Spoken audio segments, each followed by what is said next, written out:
ಶಿಲ್ಪಿ ಅರುಣ್ ಯೋಗಿರಾಜ್ ಅವರು ದೆಹಲಿಯ ಇಂಡಿಯಾ ಗೇಟ್ ನಲ್ಲಿರುವಂತಹ ಸುಭಾಷ್ ಚಂದ್ರ ಬೋಸರ ಪ್ರತಿಮೆಯನ್ನ, ಕೇದಾರನಾಥದಲ್ಲಿರುವಂತಹ ಶಂಕರಾಚಾರ್ಯರ ಪ್ರತಿಮೆಯನ್ನ, ಅಯೋಧ್ಯೆಯ ರಾಮಲಲ್ಲಾನನ್ನ ಇಡೀ ಜಗತ್ತೇ ನಿಬ್ಬೆರಗಾಗುವಂತೆ ನಮ್ಮ ಮುಂದೆ ದಿಗ್ದರ್ಶನ ಮಾಡಿಸಿದ ಮಹಾನ್ ಕಲೆಗಾರ. ವಯಸ್ಸು ಚಿಕ್ಕದು, ಅದಮ್ಯವಾದ ಸಾಧನೆ. ಈ ಮಹಾನ್ ಸಾಧಕನನ್ನ ಇವತ್ತು ನಮ್ಮ ಮೈಸೂರಿನ ಕನ್ನಡ ಬಳಗ, ಇನ್ಫೋಸಿಸ್ ಕನ್ನಡ ಬಳಗ ಅತ್ಯಂತ ಪ್ರೀತಿಯಿಂದ ಗೌರವದಿಂದ ಸನ್ಮಾನ ಮಾಡ್ತಾ ಇದೆ.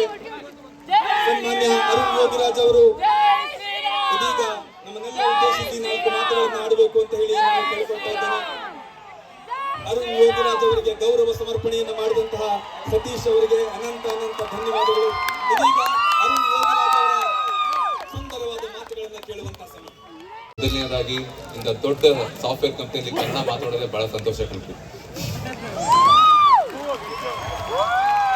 ಅದರಲ್ಲೂ ಇಷ್ಟೊಂದು ಜನ ಕನ್ನಡಿಗರನ್ನ ನೋಡಿ ಮನಸ್ಸಿಗೆ ಬಹಳ ಸಂತೋಷ ಆಗ್ತಾ ಇದೆ.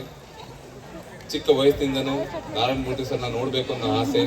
ಇವತ್ತು ಅವ್ರ ಎದುರಿಗೆ ನಿಂತು ಮಾತಾಡ್ತಾ ಇದ್ದೀನಿ, ಅದು ನನಗೆ ಬಹಳ ಸಂತೋಷದ ವಿಷಯ.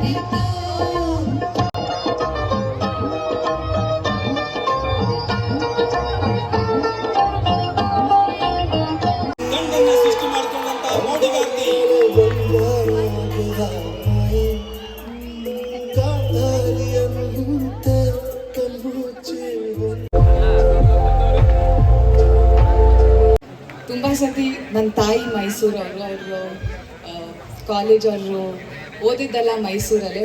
ಅದಕ್ಕೆ ಔಟರ್ ರಿಂಗ್ ರೋಡ್ ನಮ್ಮ ದೊಡ್ಡಮ್ಮ ಇದ್ದಾರೆ, ಇದು ಬಂದಾಗೆಲ್ಲ ನಾನು ಇಂಜಿನಿಯರಿಂಗ್ ಓದಬೇಕಾದ್ರೆ ನನ್ನ ತಾಯಿ ಹೇಳೋರು, ನೋಡು ಹೆಂಗಿದೆ ಕ್ಯಾಂಪಸ್ಸು, ಇಲ್ಲಿ ಒಳಗಡೆ ಹೋಗ್ಬೇಕಂದ್ರೆ ಪ್ರೋಟೋಕಾಲ್ ಇದೆಯಂತೆ, ಎಲ್ಲರೂ ಸುಮ್ಮನೆ ಬಿಡಲ್ಲ, ಆ ಥರ ಕ್ಯಾಂಪಸ್ಸು ಅಂತ. ಇವತ್ತು ಆ ಕ್ಯಾಂಪಸ್ ಒಳಗಡೆ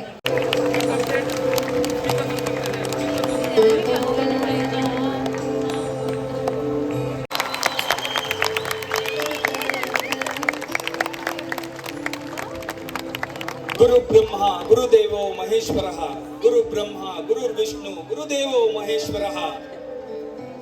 ಗುರುವಿನ ಬಗ್ಗೆ ಒಬ್ಬ ಶಿಷ್ಯನಿಗೆ ಇರುವಂತಹ ಅಪಾರವಾದ ಪ್ರೀತಿ, ಗೌರವ, ಅಭಿಮಾನ.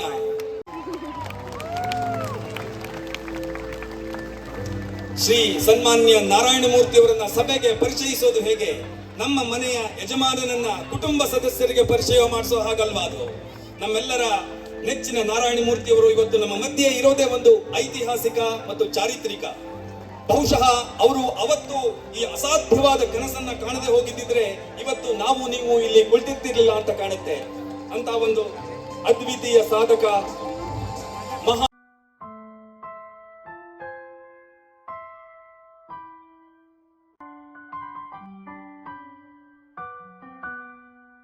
Please like, share and subscribe.